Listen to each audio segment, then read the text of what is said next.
Hello दोस्तों, welcome to daily dose. तो चलो हम अपना सेशन जो है ना स्टार्ट कर लेते हैं। चलो तो आज भी हम लोग जो है ना कुछ क्वेश्चंस जो है वो प्रैक्टिस करेंगे।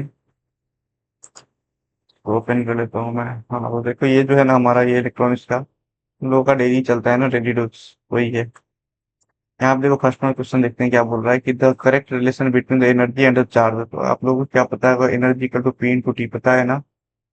नहीं पता है क्या? Energy equal to P into T ये फॉर्मूला होता है, यानी कि पावर इंटू टाइम। एनर्जी क्या होता है? कार्य करने की क्षमता को ही तो ऊर्जा कहते हैं ना। तो जो भी पावर लगता है ना, तो वैसे टू टाइम, उसी को तो एनर्जी बोलते हैं। तो E equal to P T होता है। पावर क्या, हमारा voltage into current into time हो जाएगा। और आप लोगों ने एक का रिलेशन और भी पढ़ा होगा, Q equal to I T. तो चार्ज जो है ना वो करंट इंटू टाइम होता है, यानी कि हम इसको वी इंटू जो है क्यू लिख सकते हैं। वी हमारा क्या है? वोल्टेज है। और हमारा क्यू क्या है? हमारा चार्ज है। यानी कि हमारा वोल्टेज मल्टीप्लाइड बाय चार्ज, हमारा डी ऑप्शन जो है ना वो करेक्ट हो जाएगा। यहाँ पे 0.5, वो पावर भी था 0.5 था, इसलिए वो आंसर जो है ना नहीं होगा। फिर ना देखो क्या बोल रहा है कि बोला है कि स्टेप वोल्टेज जो है ये अप्लाई करते हैं हम लोग सीरीज आर एल सर्किट में। तो हम लोग चलो एक सीरीज आर एल सर्किट बना लेते हैं। तो मैं आर जो है इधर लगा दिया और एल, ठीक है। यहाँ को वो इसको बोल रहा है कि इसको जो है ना सोर्स एक सप्लाई दिया जा रहा है, यानी कि डीसी सप्लाई है, क्योंकि स्टेप वोल्टेज है ना तो डीसी सप्लाई होता है। यानी कि इसको हम लोग लिख सकते हैं E U of T. Step है ना, E voltage, E U of T जो है ना स्टेप वोल्टेज इसको दिया जाता है, या आप यू ऑफ टी भी लिख सकते हैं, राइट। तो ये हमारा हो गया आर, ये हो गया हमारा क्या, इंडक्टर। तो इंडक्टर क्या होता है? एल। अगर फ्रीक्वेंसी डोमेन में लिख लूँ मैं, अगर क्या भाई फ्रीक्वेंसी डोमेन में लिख लूँ तो मैं इसको एल एस लिख सकता हूँ। पूछा है कि rate of change of current is maximum at, तो यानी कि rate of change of current जो है मैक्सिमम कितना होगा। यानी कि हम लोग को जो निकालना है ना, वो D I by D T जो निकालना है, इसकी मैक्सिमम वैल्यू क्या होगी, ये हम लोग को निकालना है। तो ये कैसे निकलेगा बताओ? हम लोग जो क्या करेंगे ना, आ, हम लोग जो है ना सिंपल सा इसको, सिंपल सा इसका हम लोग लाप्लास ले लेंगे। तो ई एफ टी का जो लाप्लास ट्रांसफॉर्म है ना, यानी इसको फ्रीक्वेंसी डोमेन में कन्वर्ट करेंगे तो वो ई बाई एस आ जाएगा। ओके।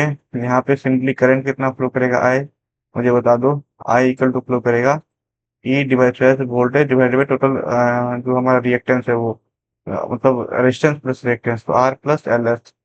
लिख सकते हैं क्या? बिल्कुल लिख सकते हैं। तो उसके बाद मैं यहाँ पे कर देता हूँ ई डिवाइडेड बाय एस को नीचे लिख लेता हूँ। उसके बाद एल को कॉमन ले लेता हूँ। जैसे ही एल को कॉमन लूंगा तो ये हमारा बचेगा R S plus L by R. कर सकता हूँ क्या? बिल्कुल कर सकता हूँ। तो यहाँ पे हो जाएगा हमारा E by L divided by S into S plus L by are.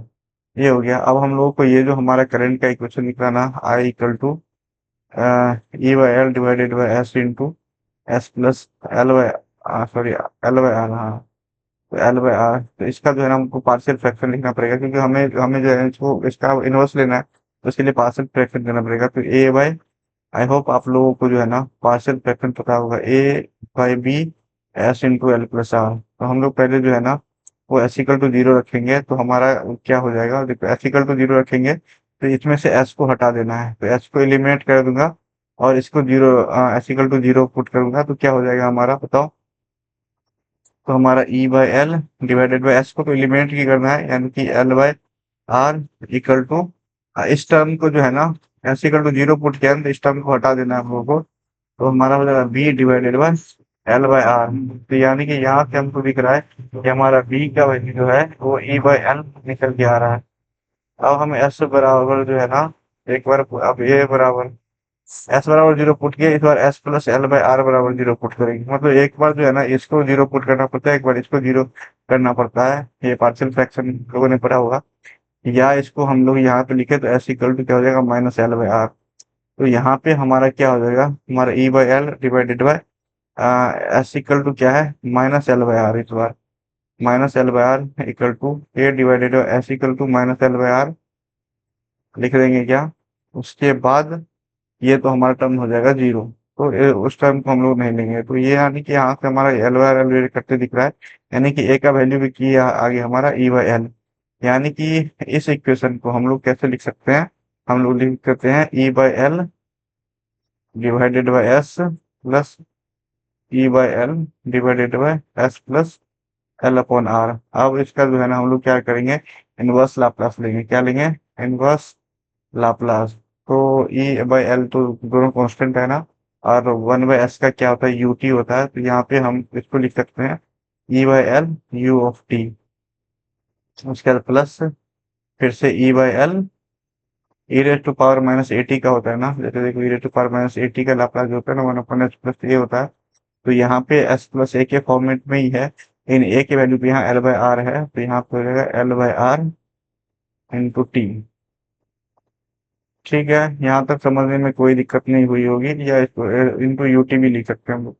यानी कि अगर E/L हम लोग कॉमन ले लेंगे तो ये हो जाता है कितना, 1/1 e raise to power minus L/R into T into UT. ये हमारा इक्वेशन आया।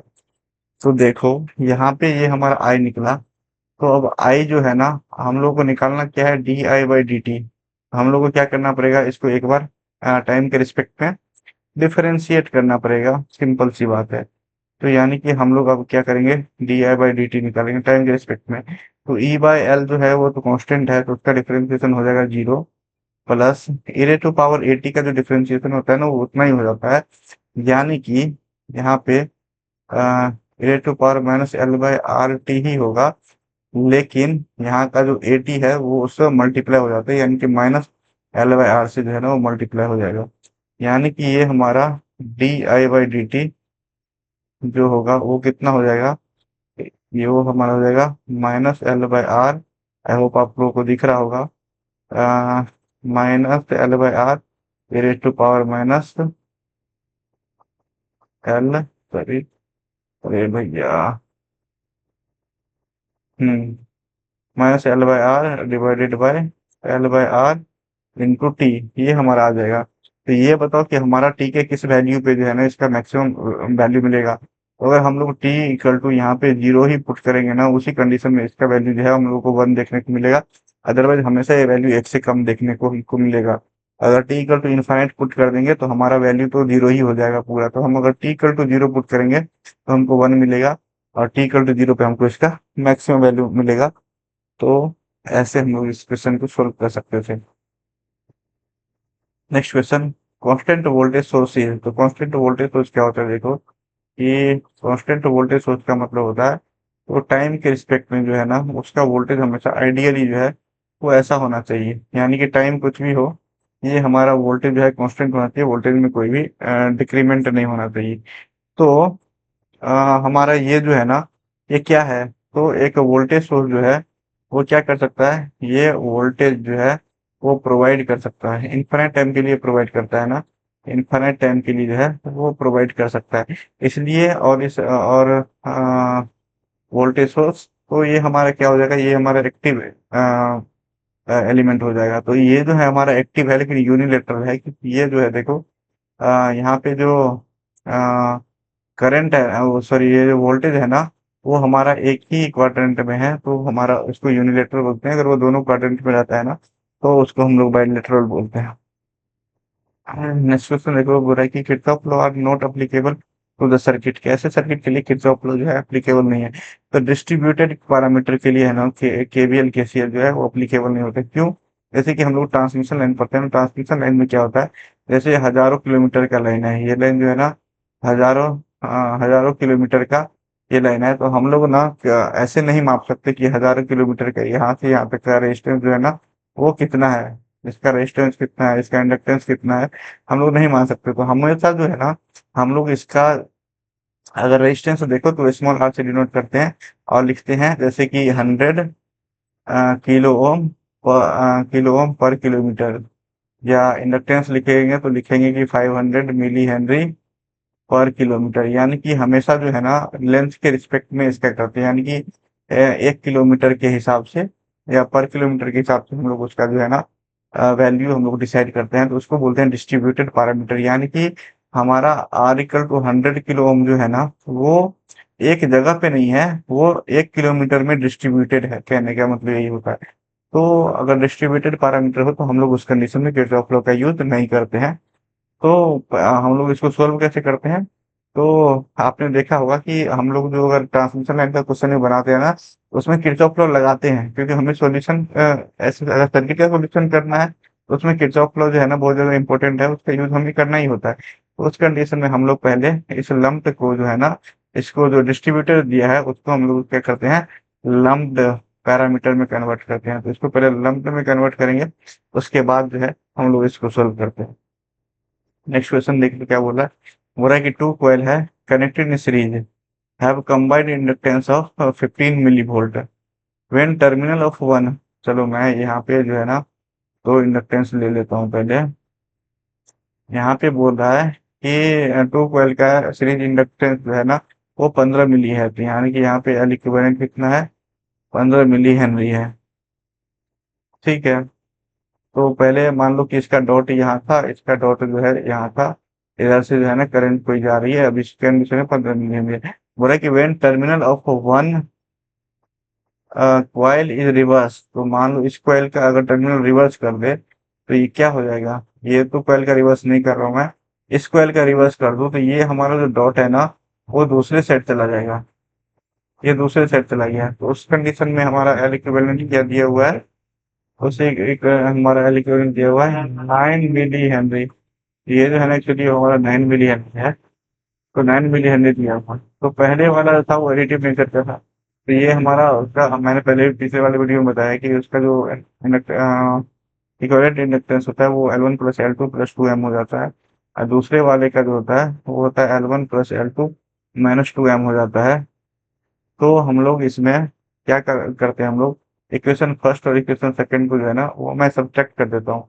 यानी कि 15 में से 9 सब्ट्रैक्ट हुआ तो कितना हो गया, 6 मिली हेनरी इक्वल टू यहाँ पे 4M हो जाएगा, करेक्ट है। यहाँ पे M की वैल्यू जो है ना वो 6 milli henry divided by 4 equal to कितना हो जाएगा, 1.5 मिली हेनरी हमारा आंसर हो जाएगा। तो हमारा 1.5 जो है ना करेक्ट आंसर हो जाएगा। नेक्स्ट क्वेश्चन में बढ़ते हैं। यहाँ पे बताया कि following picture following figure state which of the following is electrical material. तो देखो यहाँ पे कंडक्शन बैंड ये दिया हुआ है और वैलेंस बैंड ये दिया हुआ है, उनके बीच में जो है ना 6 इलेक्ट्रॉन वोल्ट का गैप है। हमारा जो सेमीकंडक्टर रहता है, सेमीकंडक्टर उसमें ऑलमोस्ट जो रहता है ना वो 1 इलेक्ट्रॉन वोल्ट के आसपास जो है वो गैप रहता है, तो सेमीकंडक्टर कहलाता है।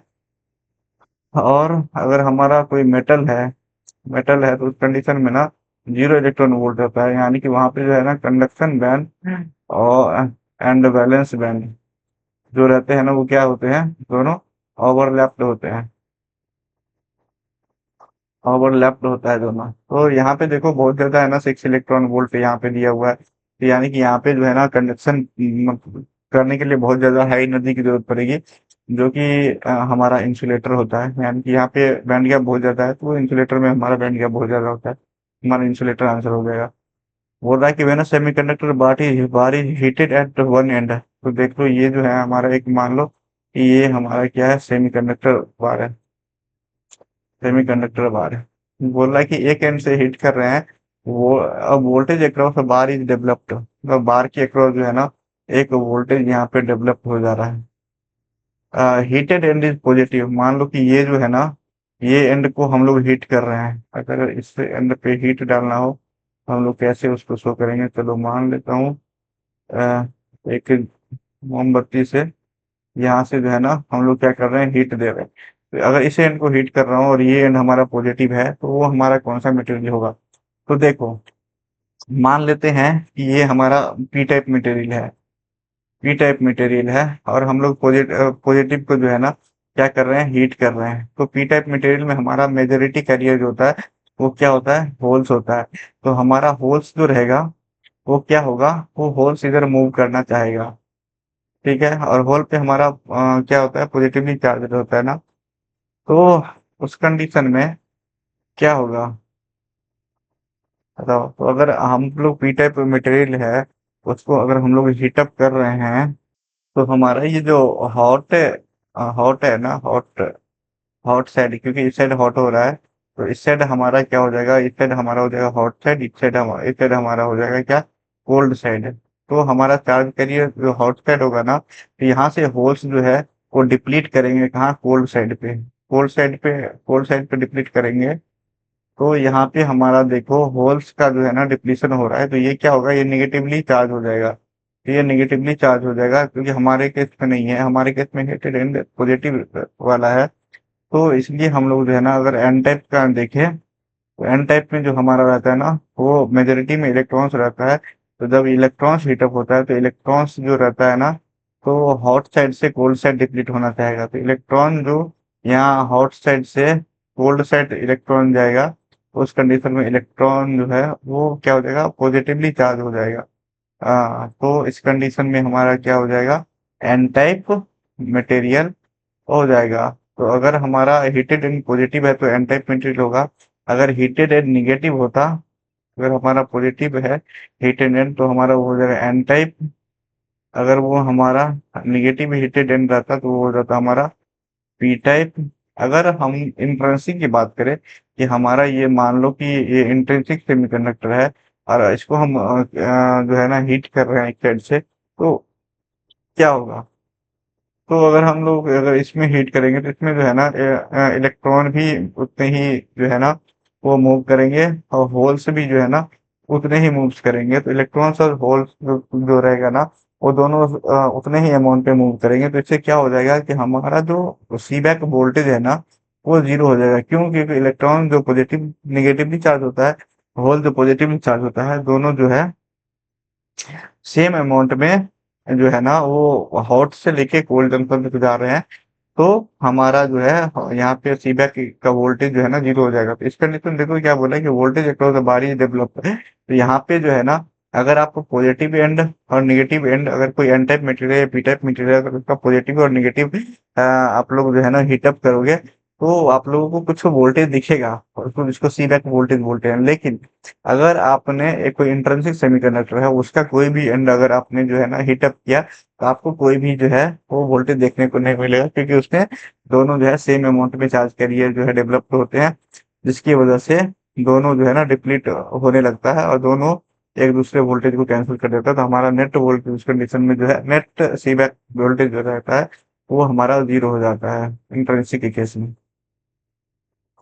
नेक्स्ट क्वेश्चन पे आते हैं हम लोग। बोल रहा है कि even though carbon is the fourth group of periodic table. देखो कार्बन क्या है, कार्बन 6 होता है। 6 यानी कि इसको कितना, अगर इलेक्ट्रॉनिक कन्फिग्रेशन देखिए तो 2 and 4, तो ऑटोमोस्ट में कितना है, 4 इलेक्ट्रॉन है। तो नॉर्मली अगर हमारा 4 इलेक्ट्रॉन होता है ऑटोमोस्ट ऑर्बिट में, तो उसको हम क्या करते हैं, सेमीकंडक्टर के कैटेगरी में रखते हैं। लेकिन मैंने अभी बताया कि हमारा सेमीकंडक्टर जो है ना, सिर्फ ये मैक्सिमम, अगर हमारा क्या बोलते हैं, हम्म,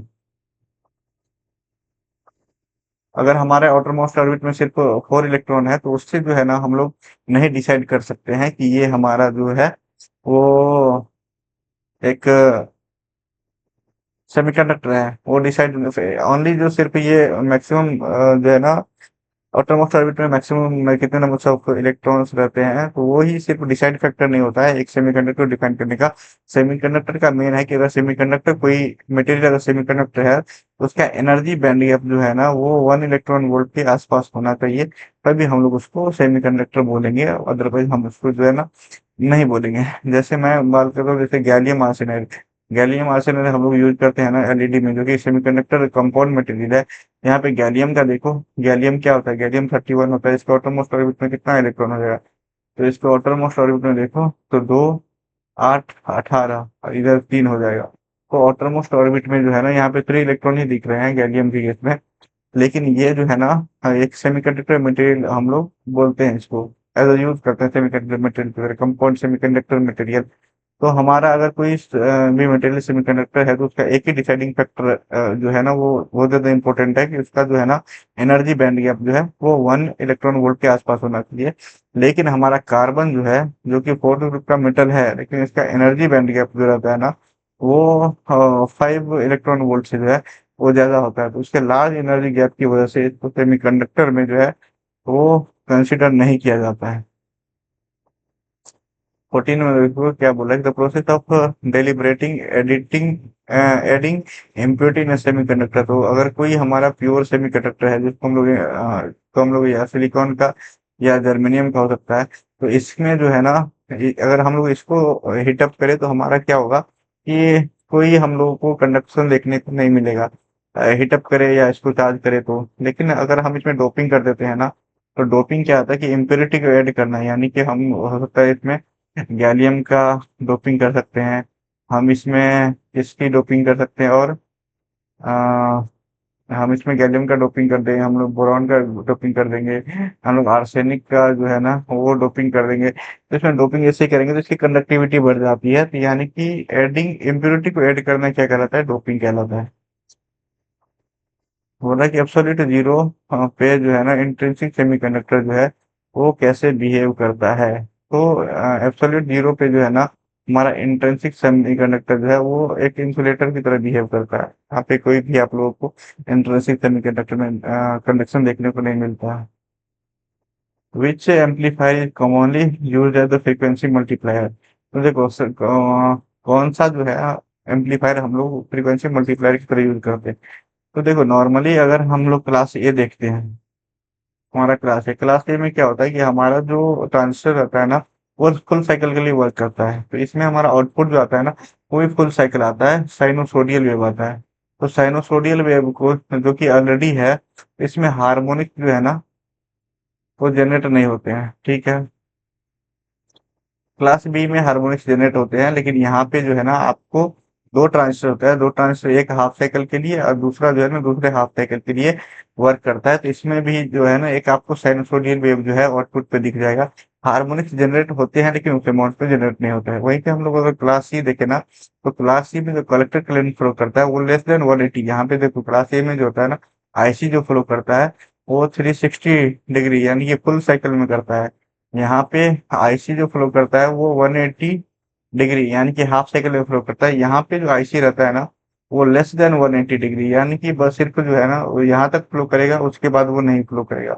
फिर नेक्स्ट में जो है नेक्स्ट साइकिल में वो यहाँ तक, सॉरी, नेक्स्ट साइकिल में यहाँ तक फ्लो करेगा फिर नहीं फ्लो करेगा, फिर ये यहाँ फ्लो करेगा फिर नहीं फ्लो करेगा। तो ये कुछ इस टाइप का वेव फॉर्म जो रहता है ना, इस टाइप का वेव फॉर्म देखता है। तो ये एक कौन सा वेव फॉर्म है, एक नॉन साइनो सोडियल वेव है। अगर नॉन साइनसोडियल वेव हो तो उसको हम लोग क्या करते हैं, फोरियर फोरियर सीरीज की मदद से हम लोग उसको साइनोसोडियल में यानी कि कोसाइन फैक्टर में हम लोग क्या कर सकते हैं, चेंज कर सकते हैं। जब भी इसको कोसाइन फैक्टर में चेंज करेंगे तो इसके डिफरेंट डिफरेंट हार्मोनिक्स को भी चेंज कर सकते हैं। यानी कि अगर इसको हम लोग इसका जो फोरियर ट्रांसफॉर्म निकाले तो इसका जो है ना एक फंडामेंटल हार्मोनिक आएगा, उसका सेकंड हार्मोनिक आएगा, उसका थर्ड हार्मोनिक आएगा, फिफ्थ हार्मोनिक आएगा।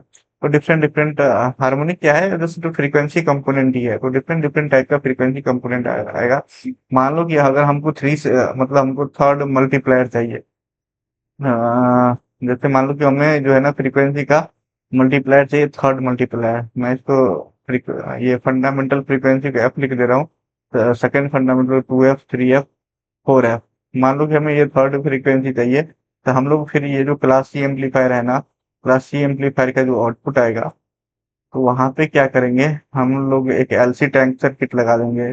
यहाँ से एलसी टैंक सर्किट जो कि हमारा फिल्टर होता है ना, तो हम लोग इसको एलसी टैंक सर्किट लगा देंगे और इसको इस प्रकार से डिजाइन करेंगे कि वो सिर्फ जो है ना हमारा 3f को ही हमारा जो है वो आउटपुट दे, बाकी सबको जो है ना वो इसको निगलेक्ट कर दे, इसको निगलेक्ट कर दे। तो यानी कि हमारा जो यहाँ पे दिखेगा वो ओरिजिनल का फ्रीक्वेंसी का वो मल्टीप्लायर आ जाएगा। यानी कि हम जो है क्लास सी एम्पलीफायर का यूज फ्रीक्वेंसी मल्टीप्लायर के लिए इसलिए करते हैं क्योंकि इसका जो कलेक्टर करंट फ्लो करता है वो लेस देन 180 जो है वो फ्लो करता है इसीलिए। What metal is use for the construction of the Schottky diode. तो शॉटकी डायोड तो पता ही था, मैंने कल ही बताया था कि शॉटकी डायोड जो है ना एक मेटल और सेमीकंडक्टर डायोड है। तो यहाँ पे वो सिलिकॉन एक सेमीकंडक्टर हो गया, टंगस्टन मेटल, ये प्लेटिनम भी एक मेटल हो गया। तो हमारा any one of the above जो है वो करेक्ट हो जाएगा आंसर। शॉर्ट की डायोड है वो हमारा high frequency switch, high frequency नहीं मतलब वो हाई फ्रीक्वेंसी स्विचिंग में काम होता है, और इसको हॉट कैरियर डायोड भी बोलते हैं। ट्रांजिस्टर इंडिया तो आप लोगों को पता होना चाहिए, नहीं है तो बड़ी दुख की बात है कि ये अगर हमारा कोई ट्रांजिस्टर है, अगर ये हमारा जो है ना ट्रांजिस्टर का सी कॉन्फ़िगरेशन है, तो यहाँ पे जो है ना ये इमीटर जो है वो ग्राउंड होता है। यहाँ पे ये आईसी इधर फ्लो करता है और यहीं से हम लोग जो है ना आउटपुट लेते हैं, यहाँ से हम लोग जो है इनपुट देते हैं। तो हमारा यहाँ पे देखोगे आई सी इक्वल टू होता है बीटा आई बी। बीटा क्या है? वो है करंट एम्पलीफिकेशन फैक्टर बोलो, या आप लोग इसको जो नाम दो, करंट एम्पलीफिकेशन फैक्टर। यानी कि हमारा आईसी जो है ना, वो किस पे डिपेंड कर रहा है? आईबी पे। जैसे जैसे आईबी बढ़ेगा वैसे वैसे आईसी भी बढ़ेगा। यानी कि इनपुट भी करंट है तो आउटपुट भी करंट है, तो यानी कि ये हमारा क्या है? करंट कंट्रोल करंट डिवाइस है। करंट कंट्रोल करंट डिवाइस कौन कंट्रोल कर रहा है? तो आईबी करंट कंट्रोल कर रहा है। और किसको कंट्रोल कर रहा है? आईसी को कर रहा है। तो यहाँ पे जो है ना, रीजन और कॉज दोनों जो है वो करंट है, इसलिए ये करंट कंट्रोल करंट सोर्स है। वहीं पे अगर ये ऑप एम्प रहता ना, तो वोल्टेज कंट्रोल वोल्टेज सोर्स होता है, क्योंकि वहां पे इनपुट वोल्टेज रहता है, आउटपुट भी वोल्टेज ही आता है। अगर यहाँ पे मॉसफेट रहता, तो मॉसफेट में क्या होता है? तो इसमें ड्रेन करंट जो है ना, वो कंट्रोल होता है वीजीएच के थ्रू, गेट टू सोर्स वोल्टेज। तो अगर हमारा ये मॉसफेट होता, तो मॉसफेट में हम लोग इसको हम लोग बोलते हैं current control, sorry voltage control current source. Bistable multi vibrator वही साहब, बाइस्टेबल मल्टी वाइब्रेटर इज। तो बाइस्टेबल मल्टी वाइब्रेटर क्या है? ये हम लोग पूछ रहे हैं कि फ्री ऑसिलेटर है, एक जनरेटर है। देखो ये ऑसिलेटर नहीं है एक प्रकार का, लेकिन हाँ फिर भी पहले मैं और स्टेबल की बात करता हूँ। और स्टेबल में क्या होता है कि इसमें जो है ना, दोनों सॉरी, इसमें जीरो स्टेबल स्टेट होता है, यानी कि कोई भी स्टेट स्टेबल नहीं रहेगा। यानी कि इसका आउटपुट ये आपको ये दिखने मिलेगा मिलेगा। ये अगर पहला स्टेट ये है, तो ये स्टेबल नहीं रहेगा, मतलब ये सीधे नहीं जाएगा। ये क्या हो जाएगा? यहाँ से फिर दूसरे स्टेट में आ जाएगा। फिर जब ये दूसरा स्टेट जाएगा तो ये भी सीधे नहीं रहेगा, ये फिर दूसरा स्टेट में चला जाएगा, फिर दूसरा स्टेट में, फिर दूसरा स्टेट में। यानी कि यहाँ पे कोई भी स्टेबल स्टेट नहीं है। तो एक स्क्वायर वेव जो आता है ना, इसका आउटपुट आता है। अब हम लोग बात करेंगे मोनो स्टेबल का। मैं बता रहा हूँ ना, आप लोगों को बहुत अच्छे से समझ में आ जाएगा। मोनोस्टेबल में क्या होता है? एक स्टेबल स्टेट होता है। यानी कि ये हमारा मान लो स्टेबल स्टेट है जीरो। तो जब भी ये हमारा ट्रिगर होगा तो हमारा क्या हो जाएगा? वन हो जाएगा। और फिर जीरो हो जाएगा, फिर जीरो हो जाएगा, फिर जीरो हो जाएगा। जब भी करोगे फिर ट्रिगर दोगे, फिर वन हो जाएगा, फिर जीरो हो जाएगा। ऐसे करके तो हमारा एक जो है ना स्टेबल स्टेट है। लेकिन बाई स्टेबल में क्या होता है? इसमें दोनों स्टेबल स्टेट होते हैं। यानी कि अगर हम लोगों का जो है वो जीरो है, तो जीरो ही रहेगा। जब उसको ट्रिगर दोगे तो ये क्या हो जाएगा? वन हो जाएगा। अब फिर वो वन ही रहेगा। जब तक उसको फिर से ट्रिगर नहीं मिलेगा, तब तक वो जीरो नहीं होगा। तो फिर से ट्रिगर मिलेगा तो ये जीरो हो जाएगा। फिर ये जीरो ही रहेगा। अगर उसको फिर से ट्रिगर करोगे तो फिर वो वन हो जाएगा। यानी कि इसका जो है ना, दोनों जो है वो स्टेबल स्टेट है। यानी कि जब भी हम लोग ट्रिगर कर रहे हैं ना, उसी टाइम आउटपुट आ रहा है, तो इसलिए इसको जो है ना ट्रिगर्ड ऑसिलेटर बोलते हैं। इसको ट्रिगर्ड ऑसिलेटर बोलते हैं। तो वो ट्रिगर्ड ऑसिलेटर बोल सकते हैं, लेकिन ये मल्टीवाइब्रेटर एक ऑसिलेटर नहीं होता है कुछ। लेकिन हाँ बोल सकते हैं kind of oscillator, triggered oscillator बोल सकते हैं। बोला कि for JFET when VDS is increase beyond the pinch of voltage. तो अगर VDS को तुमने पिंच ऑफ वोल्टेज से ज्यादा कर दिया तो क्या हो गया? वो सेचुरेशन में चला गया। तो सेचुरेशन में जब भी वो गया तो वो हमारा क्या हो जाएगा? उसमें करंट जो है, ड्रेन करंट, वो कांस्टेंट हो जाएगा।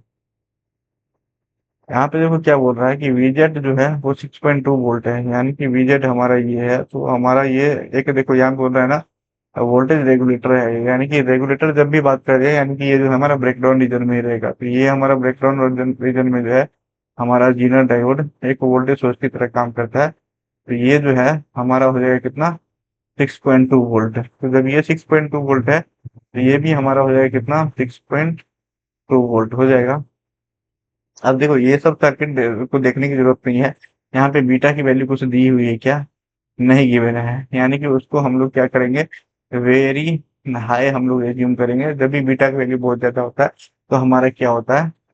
ये जो सॉरी ये नहीं, तो ये जब भी हमारा बीटा का वैल्यू बहुत ज्यादा होता है, तो हमारा आईबी बेस करंट जो होता है ना, वो जीरो हो जाता है, और ये भी हमारा हो जाएगा जीरो। तो इसके अंदर देखो 6.2 वोल्ट जो है ना, इसके अक्रॉस वोल्टेज है। तो यहाँ पे करंट कितना हो जाएगा बताओ?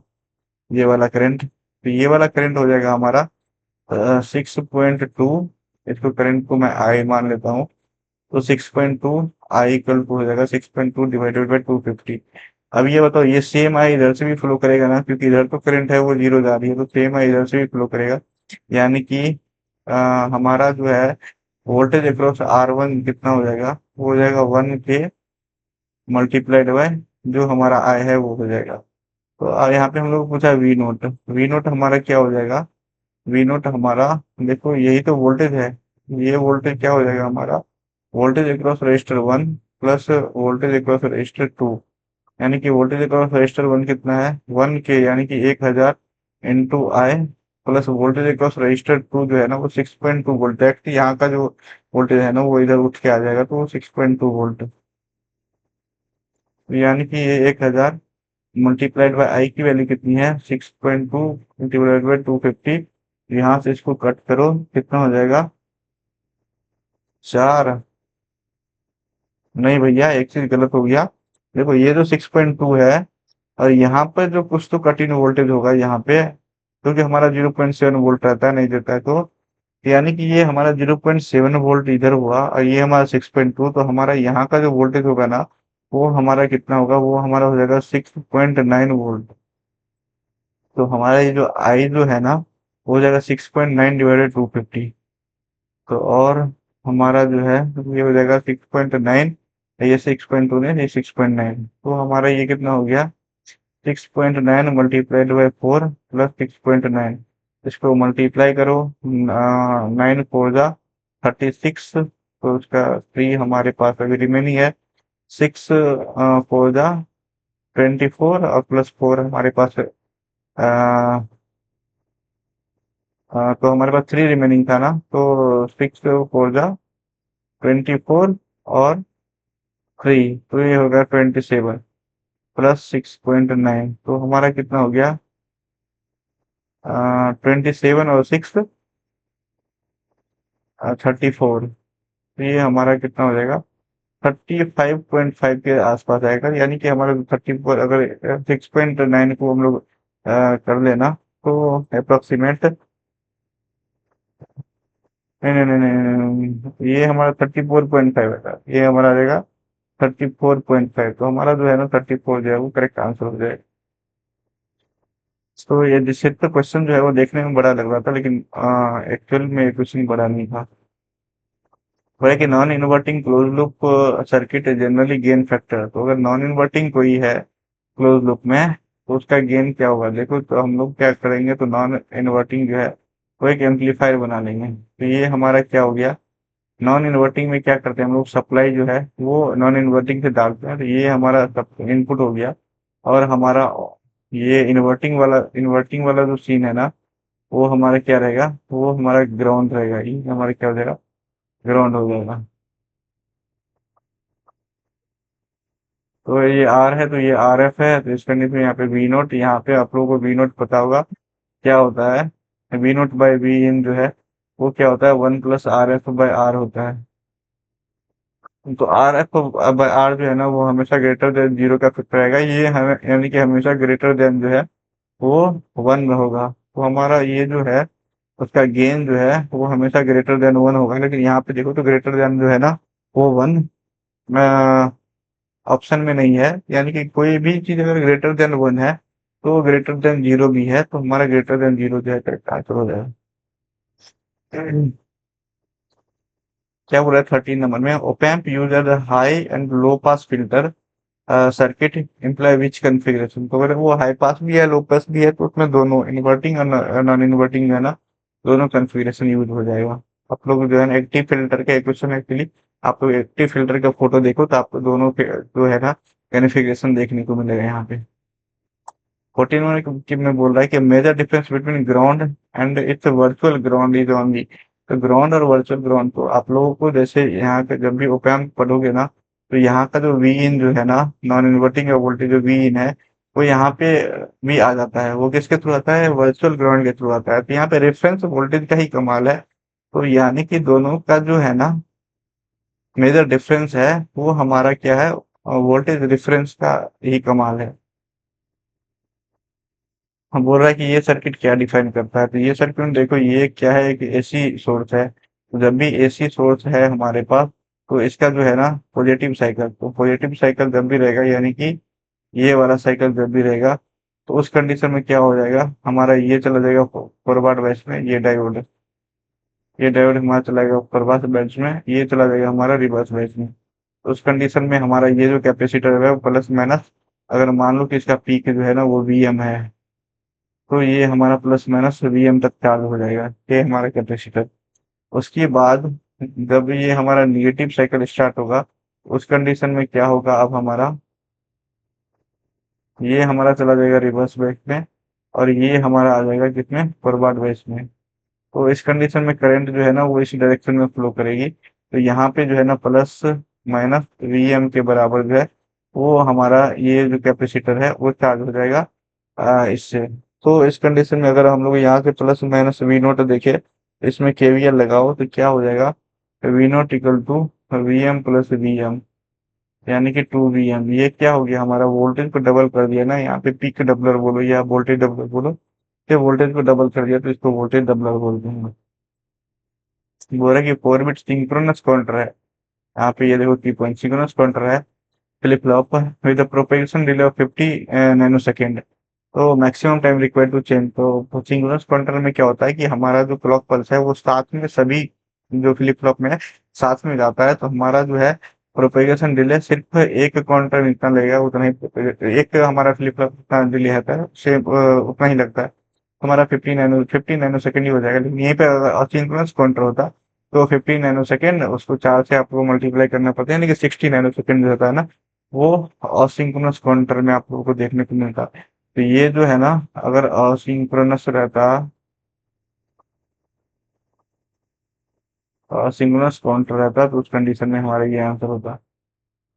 नेक्स्ट वन बोल रहा है कि get that assume the state one, यानी कि हमारा जो स्टेट वन जो है, यानी कि आउटपुट बोल रहे कि वो कौन सा गेट है जहाँ पे स्टेट वन रहेगा, if and only if input does not take state one, मतलब हमारा इनपुट जो है एक नहीं होगा तब हमारा आउटपुट एक होना चाहिए, ऐसा गेट कौन सा है। हमारा एंड गेट में देखो, जब हमारा इनपुट एक नहीं होता है यानी कि 0 0 होता है, उस कंडीशन में एक आता है क्या, नहीं आता, तो एंड गेट में होगा। नोट गेट में देखो, हमारा जब आउटपुट एक नहीं होगा यानी कि 0 होगा, तो हमारा आउटपुट 1 आता है, यानी कि ये हमारा कंडीशन को सेटिस्फाई कर रहा है। नॉर गेट में देखो, जब हमारा आउटपुट 1 इनपुट 1 नहीं होगा तो आउटपुट एक होना चाहिए, तो हमारा इनपुट 0 0 है, अगर इसको नॉर करें तो इसको और करके कम्प्लीमेंट कर देता हूँ, तो ये हमारा क्या हो जाएगा, ये 1 हो जाएगा, तो ये भी सेटिस्फाई कर रहा है, तो बोथ बी एंड सी जो है हमारा करेक्ट आंसर हो गया इस क्वेश्चन के लिए। उसके बाद बोल रहा है कि टर्म हेक्स इन्वर्टर है। देखो हेक्स इन्वर्टर क्या होता है, हाँ बोलिए। क्यों बना रहे हैं? तो देखो गाइस, ये जो हेक्स इन्वर्टर है ना वो 7404 आईसी जो होता है ना हमारा नॉट गेट का, वही होता है। तो हेक्स इन्वर्टर इसको क्यों बोलते हैं एक्चुअली, वो 7404 भी जो है ना हमारा 14 पिन होता है। मैं दिखाता हूँ, 1 2 3 4 5 6 7, इधर 1 2 3 4 5 6 7, तो ये जो है ना पिन, ये हमारा जो है ना यहाँ से एक नोट गेट का इनपुट है, ये आउटपुट है, फिर यहाँ पे दूसरा नोट गेट का इनपुट और आउटपुट, यहाँ से तीसरा गेट का इनपुट और यहाँ से आउटपुट। ये जो है हमारा लास्ट वाला 7 1 पिन, ये हमारा हो जाता है ग्राउंड। अब ऐसे ही हमारा ये वाला जो है ना वो होता है हमारा वीसीसी, और फिर से यहाँ पे ये वाला जो है हमारा, ये हमारा ये होता है कितना, चौथा नोट गेट, उसके बाद हमारा ये पांचवा नोट गेट, उसके बाद ये जो है हमारा ये छठा नोट गेट रहता है यहाँ पे। तो हमारे टोटल नोट गेट कितना है, टोटल देखो 3 इधर 3 इधर, टोटल 6 नोट गेट है ना, इसलिए इसको हेक्स इन्वर्टर बोलते हैं, क्योंकि हमारा एक आईसी है 7404 आईसी, इसी को बोलते हैं। तो यहाँ पे क्या आता है, 6 inverter in a single logic device है, तो उसी को बोलते हैं हम लोग हेक्स इन्वर्टर। उसके बाद 14 नंबर क्वेश्चन देखो क्या बोल रहा है कि when a reading of Boolean expression, when reading a Boolean expression what does the word note indicate. तो अगर नोट है हमारा तो वो हमारा इन्वर्जन इंडिकेट करता है ना, यानी कि अगर नोट है तो उसको हम लोग क्या करेंगे, उल्टा कर देंगे, inversion. Counter can be used for the measurement of, तो काउंटर जो है ना वो क्या 0 1 2 3 4 5 6 काउंट करता है, यानी कि वो टाइम को क्या कर सकता है, वो काउंट कर सकता है। और टाइम का अपोजिट क्या होता है, टाइम जो होता है ना इनवर्सली प्रोपोर्शनल होता है फ्रीक्वेंसी, अगर टाइम को काउंट कर सकता है तो फ्रीक्वेंसी भी काउंट कर लेगा, तो ये हो जाएगा हमारा फ्रीक्वेंसी एंड टाइम दोनों को कर सकता है। तो ये हो गया हमारा आज का जो डेली डोज का सेशन है ना, वो हमारा हो गया एंड। तो आप मेरे साथ जुड़ सकते हैं, अगर इस पूरे पीडीएफ का वीडियो चाहिए तो वीडियो नहीं, पीडीएफ चाहिए अगर इसका, तो आप लोग हमारा टेलीग्राम ग्रुप ज्वाइन कर सकते हैं। अगर मेरे से कुछ पर्सनल बात करना है तो आप लोग मेरा टेलीग्राम पे भी फॉलो कर सकते हैं, और यूट्यूब पे तो आप ये वीडियो देख ही रहे हो। तो चलो मिलते हैं ऐसे किसी इंफॉर्मेटिव और बहुत ही ज्यादा लॉजिकल क्वेश्चन सॉल्विंग वीडियो में। तो चलो मिलते हैं।